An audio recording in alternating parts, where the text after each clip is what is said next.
할머니가 읽어주는 하나님 말씀, 쉬운 성경, 욥기 19장.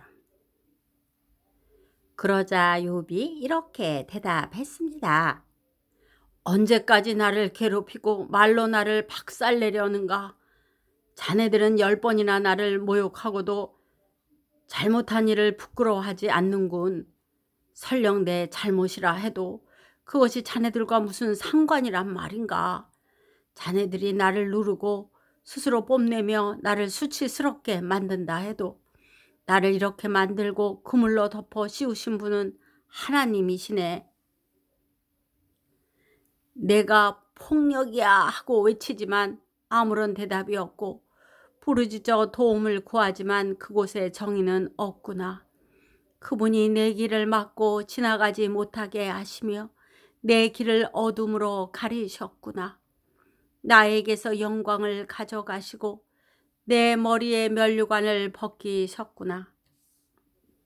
그가 사방에서 나를 치시니 내가 죽게 되었고 나무를 뽑듯 내 희망을 뽑아 버리시는구나. 내게 화를 내시고 나를 마치 원수 대하듯 하시며 그의 군대를 내게 보내시니 그들이 내 집 주변을 둘러쌌구나. 그분이 내 형제들을 내게서 멀리 떠나게 하시니 내가 아는 사람들이 모두 낯설게 되었구나. 내 친척들이 나를 외면하고 내 친구들 역시 나를 잊어버렸구나. 내 집에 사는 사람들이나 여종들도 나를 모른 채 하고 낯선 사람처럼 대하는구나. 내 종을 불러도 대꾸조차 하지 않으니 내가 사정을 해도 소용없구나.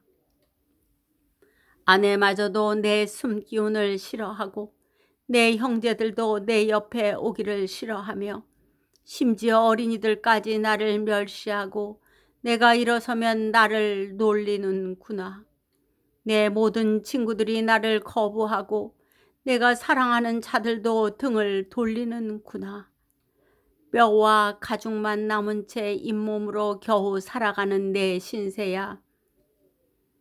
나의 친구들이여 제발 나를 불쌍히 여겨 다오.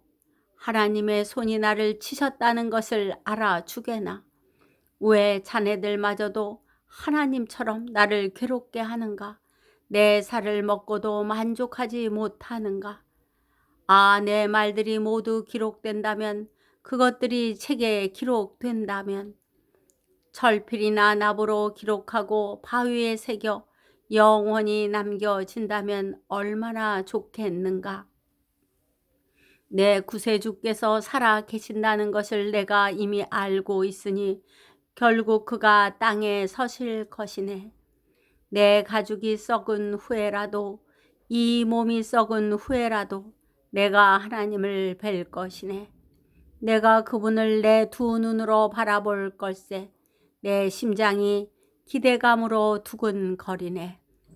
자네들은 문제가 그에게 있으니 어떻게 그를 괴롭힐까 하고 이야기하겠지만 칼을 조심하게나. 진노는 칼로 나타나게 되지. 그러면 자네들은 심판이 있다는 것을 알게 될 거야. 욥기 20장. 그러자 나아마 사람 소발이 대답했습니다. 내 마음이 불만스럽다고 어서 자네 말에 답변하라고 이야기하네. 나를 모욕하는 말을 들으니 내 총명이 답을 하라고 말하는군. 자네도 알겠지만 이 일은 세상에 처음부터 알려진 것일세. 악인의 형통은 잠시뿐이라는 것, 경건하지 못한 사람의 기쁨은 아주 잠시뿐이라는 것. 비록 그들의 교만이 하늘에 올라 그 머리가 구름에 닿을지라도 말일세. 악인은 자기 배설물같이 망하네. 그를 알던 사람은 그가 지금 어디 있나 하고 묻지. 하지만 악인도 꿈처럼 지나가고 사람들은 그를 찾을 수가 없네. 밤중에 환상처럼 허무하게 사라지지. 악인을 보았던 사람은 다시 그를 볼 수가 없네. 그 악인이 있던 처소도 그 악인을 다시 알지 못하지. 악인의 후손은 가난한 자에게 은혜를 구해야 하고 그들은 빼앗은 부를 다시 돌려주어야 하네. 악인이 한때 젊었을지라도 결국 먼지 구덩이에 누워야 한다네. 그가 악이 달콤해서 자기 혀 밑에 감추고 악을 원하여 없애기 싫어하고 자기 입속에 숨긴다면 그의 음식이 위 속에서 뱀의 독으로 변할 것이네.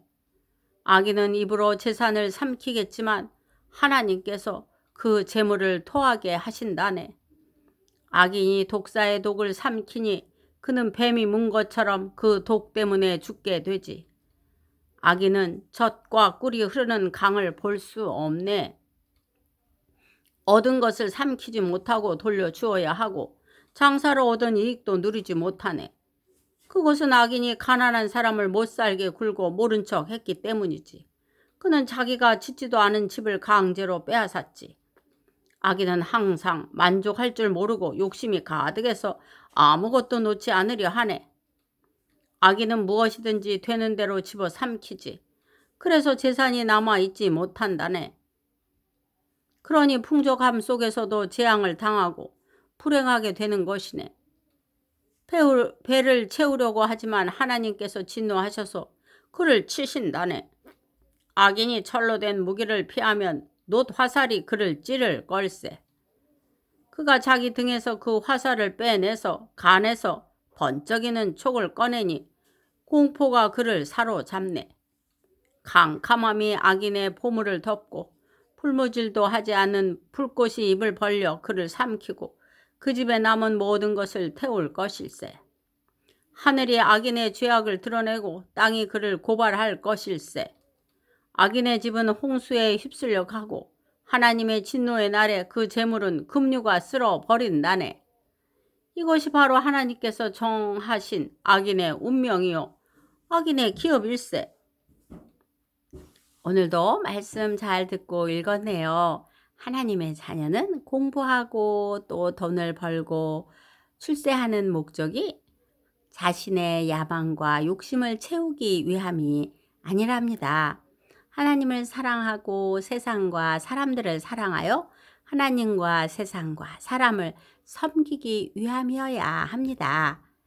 기도의 후원자이고 지지자이며 우리 손주들의 열렬한 팬인 할머니가 사랑하고 축복합니다.